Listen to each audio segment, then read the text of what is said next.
तो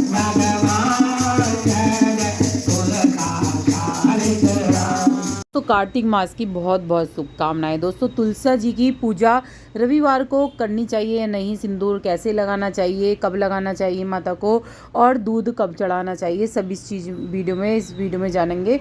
और अच्छी लगे तो लाइक सब्सक्राइब ज़रूर करिएगा। मैं तुलसी जी के बारे में बहुत सी बातें मैं आपको बताना चाह रही हूँ, तो इस वीडियो को लास्ट तक सुनिएगा और सब्सक्राइब ज़रूर करिएगा। धार्मिक मान्यताओं के अनुसार नियमित रूप से तुलसी पूजन करने से घर में माँ लक्ष्मी की कृपा बनी रहती है दोस्तों। लेकिन तुलसी पूजन करते समय कुछ नियम होते हैं, उन्हें ध्यान में बहुत जरूरी है रखना। माना जाता है यदि आप गलत तरीके से पूजन करते हैं या पूजा करते समय कुछ गलतियां कर देते हैं तो आपको धन हानि का सामना भी करना पड़ सकता है। तो पहले बात कर लेती हूँ मैं नियम की, क्योंकि नियम भी बहुत जरूरी है। कार्तिक का महीना भी है और नियम आपको जरूर जानने चाहिए, क्योंकि हर घर में तुलसा जी का पौधा होता है। जहां आयुर्वेद में तुलसी को बेहद लाभप्रद माना जाता है, वहीं हिंदू धर्म में तुलसी को बहुत पूजनीय भी माना जाता है। वास्तु में भी तुलसी को सकारात्मक ऊर्जा का दर्जा दिया गया है। धार्मिक मान्यताओं के अनुसार जहां पर तुलसी का पौधा लगा होता है और प्रतिदिन उसकी पूजा होती है, जल सींचा जाता है, महाप्रसादे भगवान विष्णु माँ लक्ष्मी की कृपा बनी रहती है। ऐसे घरों में कभी भी परेशानी नहीं आती है, धन की कमी कभी भी नहीं होती है। लेकिन तुलसी पूजन करते समय आपको विशेषकर इन बातों का जरूर ध्यान रखना चाहिए। कुछ गलतियों के कारण हमें धनहानि उठानी पड़ सकती है। जान लेते हैं क्या गलतियां हैं जो हम कर बैठते हैं, जो हमें तुलसा पूजन में नहीं करनी है। यदि आप प्रतिदिन तुलसी पूजन करते हैं और जल चढ़ाते हैं तो इस बात का ध्यान रखें कि रविवार के दिन तुलसी जी में भूल कर भी जल न चढ़ाएं। यदि आप संध्या काल में पूजन कर रहे हैं तो इस बात का ध्यान रखें कि तुलसी को दूर से ही प्रणाम करें। भूल कर भी शाम को तुलसी के पौधे को स्पर्श नहीं करना चाहिए।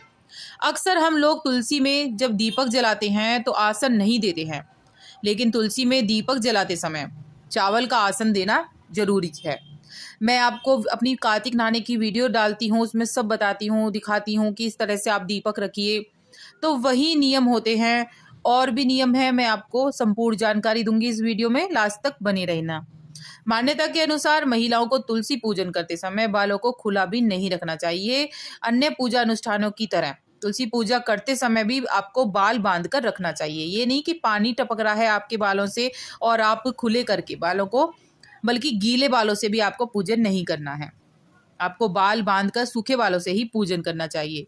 उसे अच्छी तरह से टॉवल से पूछ लीजिए, कोई ऐसे नहीं कि टपकना नहीं चाहिए पानी बस। कई बार देखने में आता है कि घर के सभी सदस्य एक एक करके तुलसी में जल अर्पित करते हैं, तो उससे क्या होता है कि जो जड़ होती है वो गलती चली जाती है। तो थोड़ा थोड़ा जल डालिए, ज़्यादा पानी नहीं डालिए, नहीं तो वो तुलसी खराब हो जाएगी। अक्सर लोग तुलसी को चुनरी उड़ाने के बाद उसे बदलते ही नहीं है। ऐसा करना बहुत ही गलत माना जाता है। देवी देवताओं को वस्त्र हमेशा बदलते रहना चाहिए आपको।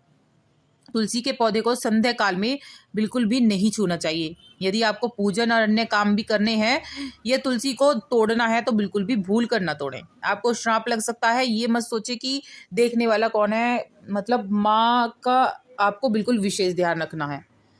आपको सख्ताई से सभी नियमों का पालन करना चाहिए, जिससे माँ लक्ष्मी की कृपा हमारे घर पर बनी रहे। तुलसी तोड़ते समय ध्यान रखें कि पहले प्रणाम करने के बाद ही पत्ते तोड़ें।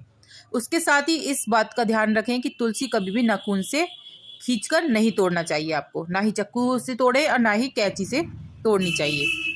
और पूजन आपको पता होगा पूजन विधि किस तरह से है, तो जरूर करिएगा। और गुरुवार के दिन अगर आप कच्चा दूध चढ़ा देते हैं तुलसा जी में तो बेहद शुभ माना जाता है। इससे आपके जो भी काम रुक रहे होंगे वो आपके बन जाएंगे।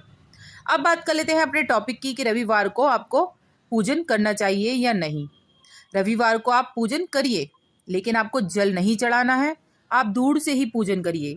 दूर से ही पूजन करने का फल आपको मिल जाएगा। और आपको कुछ भी आपको नहीं चढ़ाना है कि आप जैसे कि वो चढ़ा देते हैं फ्रूट वगैरह या कोई चीनी वगैरह। आपको बस दिया जलाना है, दिए तक की अनुमति है। दिया जो होता है वो हमारे प्रकाश करता है, हमारे घर में प्रकाश करता है, नकारात्मकता ऊर्जा जो होती है उसको खत्म करके सकारात्मकता को लाता है। तो दिया हमेशा आपको जलाना है, चाहे एकादशी हो, चाहे कोई भी त्योहार हो। तो आप तो तुलसा जी में हमेशा दिया जलाते रहना है, लेकिन दूर से ही, रविवार को दूर से ही आपको करना है। और भूल कर भी आपको जल नहीं चढ़ाना है। अब बहुत सा टॉपिक उठ जाता है कि सिंदूर चढ़ाना चाहिए या नहीं तुलसा माता को। तो आप सिंदूर भी चढ़ा सकते हैं, क्योंकि भगवान विष्णु की अर्धांगिनी है माँ तुलसा, और तुलसा जी को जरूर अच्छा है अगर आप चढ़ाएंगी तो सिंदूर। जैसे कि अब आ रहा है, वो आएगा, जैसे अब करवा चौथ गया था तो मैंने सिंदूर वगैरह चढ़ाया था, ऐसे कुछ नहीं है, आप सिंदूर चढ़ा सकती हैं। एकादशी आती है, देव उठानी एकादशी आती है, आप उस पर पूरा श्रृंगार चढ़ाइए और बहुत शुभ माना जाता है। उस दिन मैं आपको वीडियो डालूंगी कि किस तरह से आपको पूजन करना है, विशेष फल पाने के लिए जरूर करिएगा, और गलतियां बिल्कुल भी आप ये ना करें। तो कुल मिला के आप रविवार को पूजन करिए, दिया जला सकते हैं लेकिन जल नहीं चढ़ाना। वही है कि मनगढ़ंत बातें बहुत हो जाती हैं, लेकिन जो नियम है वो नियम ही है। आप तुलसा जी में दिया जला सकते हैं, आपको उसमें नहीं चढ़ाना है जल।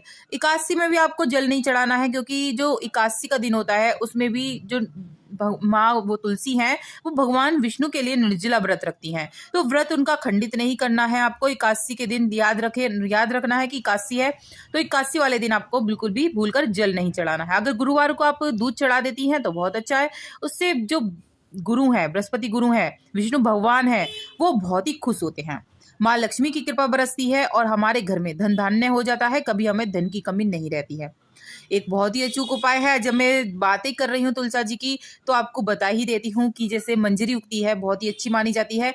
उस मंजरी को आप क्या करें, वैसे तो मैंने मंजरी की और वीडियो में बता रखी है, यदि आप नए हैं तो आपको भी बता देती हूँ कि वो मंजरी आप जैसे शनिवार को मंजरी तोड़ते हैं, आपको पता होगा, या मैं बता देती हूँ कि शनिवार को मंजरी तोड़नी चाहिए, और जो गुरुवार होता है उसको मंजरी की माला बनाकर विष्णु भगवान को अर्पित कर देनी चाहिए। जो मंजरी होती है वो जब उनके शरीर पर लगी रहती है तुलसा जी को, उनको बहुत ही कष्ट होता है, तो उन्हें हल्का करने के लिए आपको मंजरी हटाते रहना चाहिए। शनिवार के दिन आप हटाएं और गुरुवार को उसकी माला बनाकर आप भगवान विष्णु को अर्पित करें। मैं मंजरी की माला का वीडियो बना के डाल दूंगी, मुझसे कई लोगों ने पूछा है कैसे बनाए दीदी, तो मैं उसकी वीडियो बनाऊंगी, बहुत ही जल्दी में आपको भेजूंगी। तो उस तरह से आप मंजरी की आप एक माला बनाकर विष्णु भगवान को अर्पित कर दें। और मैं बात कर रही थी धन प्राप्ति के लिए बहुत ही अचूक उपाय बताने जा रही हूँ। आपको क्या करना है, आपको मंजरी लेनी है, मंजरी लेकर आपको लाल कपड़े में बांधकर आपको अपने धन के स्थान पर रख देनी है, और देखना माँ लक्ष्मी खींची चली जाएंगी। और जैसे कि दीपावली आ रही है तो इसमें विशेषकर बहुत ही अचूक उपाय रहेगा, क्योंकि दीपावली के जो उपाय होते हैं बहुत ही कामयाब उपाय होते हैं। अगर आप इस दिन उपाय कर लेते हैं तो आपके घर में कभी भी धन की कमी नहीं रहती है। तो आप दीपावली पर भी कर सकते हैं ये उपाय, नहीं तो आप किसी भी अच्छे मुहूर्त देख के कर सकते हैं। तो यही था मेरा। अब वीडियो आपको पसंद आई हो तो लाइक सब्सक्राइब करिएगा, फिर भूल जाते हैं आप। तो बस यही था, इतना ही। और आपको कुछ पूछना हो तो आप ज़रूर पूछ सकते हैं। मैंने और भी कातक से रिलेटेड वीडियो डाली हैं, और बहुत सारी वीडियो डाली हैं कि तुलसी दल किसको चढ़ाएं किसको ना चढ़ाएं, हर चीज़ की वीडियो है मेरे चैनल पर, ज़रूर देखिएगा। अच्छी लगे तो लाइक करिएगा। और मेरे कार्तिक भाई की भी वीडियो हैं। So thank you. आपका दिन शुभ हो। जय माँ तुलसी दोस्तों।